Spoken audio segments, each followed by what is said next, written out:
లో ట్రిపుల్ ఐటీలో బీటెక్ చేయాలనేది మీ డ్రీమా? అయితే ఇది ఇండియాలో ఒకే ఒక యూనివర్సిటీ వల్ల సాధ్యం. అదే జేకే లక్ష్మీపతి యూనివర్సిటీ. ఇప్పుడే సంప్రదించండి.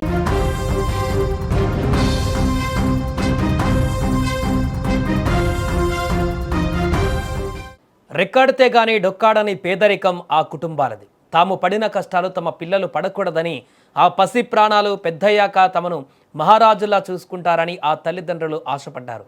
ఆ ఆశలు తీరే సమయం దగ్గర పడింది అనుకుంటున్న తరుణంలో విధి ఆడిన వింత నాటకానికి ఆ ఇద్దరు యువకులు బలైపోయారు. ఒకే రోజు కాసేపటి వ్యవధిలోనే ఇద్దరు యువకులను కరెంటు షాక్ బలి తీసుకున్న ఘటనలు విజయనగరం జిల్లాలో తీవ్ర విషాదాన్ని నింపాయి. బొబ్బిలి మండలం మెట్టవలస గ్రామానికి చెందిన మెండి లక్ష్మీనారాయణ సూరమ్మలది రెక్కల కష్టం. తండ్రి పరిశ్రమలో కూలీగా, తల్లి వ్యవసాయ కూలీగా పనిచేస్తూ ఇద్దరు కొడుకులను పెంచారు. పెద్ద కొడుకు రామకృష్ణ ప్రైవేటుగా ఎలక్ట్రికల్ పనులు చేస్తూ ఇప్పటికీ పెద్ద దిక్కుగా మారుతున్నాడు. తమ్ముడిని బాగా చదివించి అమ్మా నాన్నల కష్టాలు తీర్చాలన్నదే అతని ధ్యేయం. శనివారం రాత్రి ఇంట్లో కరెంటు పోయింది. ఎప్పుడు ఊరిలో అందరి ఇళ్లలో చీకట్లు పోగొట్టేటువంటి రామకృష్ణ తన ఇంట్లో పోయిన కరెంటును బాగు చేయడానికి స్విచ్ బోర్డు వద్దకు వెళ్ళాడు. అదే అతను చేసిన చివరి పని అవుతుందని ఆ తల్లి ఊహించలేదు. ప్రమాదవశాత్తు విద్యుతాఘాతానికి గురై అక్కడికక్కడే అపస్మారక స్థితికి చేరుకున్నాడు. ఆసుపత్రికి తీసుకువెళ్లే లోపే ఆ యువకుడి ప్రాణాలు గాల్లో కలిసిపోయాయి. కొడుకు ప్రయోజకుడు అవుతాడని అనుకున్న ఆ తల్లిదండ్రులకు ఇప్పుడు గుండెకోత మిగిలింది. మరోవైపు గంట్యాడ మండలము నీలావతి గ్రామానికి చెందిన చిన్నబాబు కథ మరింత కలిచివేస్తోంది. చిన్నబాబు ఆ తల్లిదండ్రులకు ఉన్న ఒక్కగానొక్క కుమారుడు.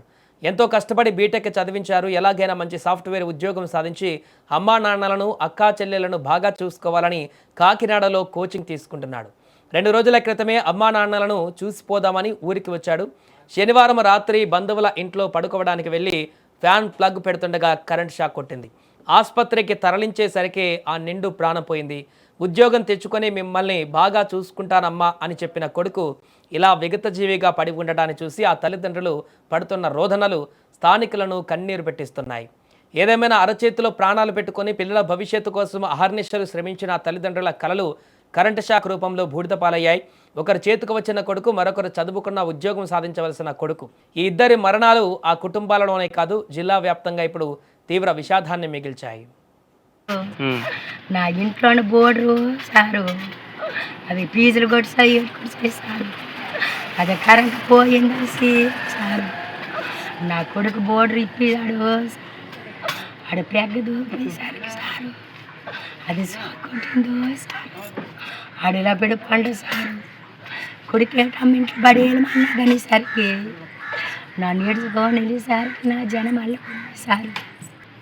నా చెట్టు అంత కొడుకు ఎలా పోతాడు సారు, నా చెట్టు అంత కొడుకు ఇంట్లోనే ఎలా తిరుగుతాడు సారు.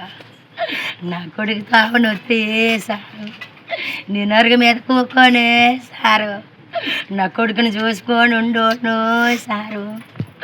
ఆడ ఊరాలు తిరిగినే సారు, ఆడింట్లోకి వచ్చి తింటే కానీ మేము తిన్నాను కాదు సారు.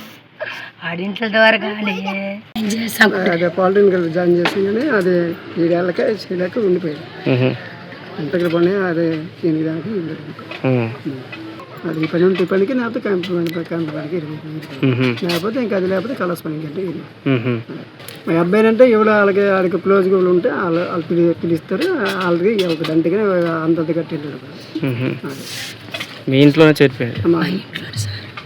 ఆ బోర్డు వాళ్ళకి కొంచెం వైర్లో ఇది బట్టి సాగు కొట్టి ఇది కరెంట్ ఎందుకంటే కరెంట్ రావడం పోవడం దాన్ని బట్టి ఇది తెలుసుకోలేకనమాట ఈ విధంగా జరిగింది.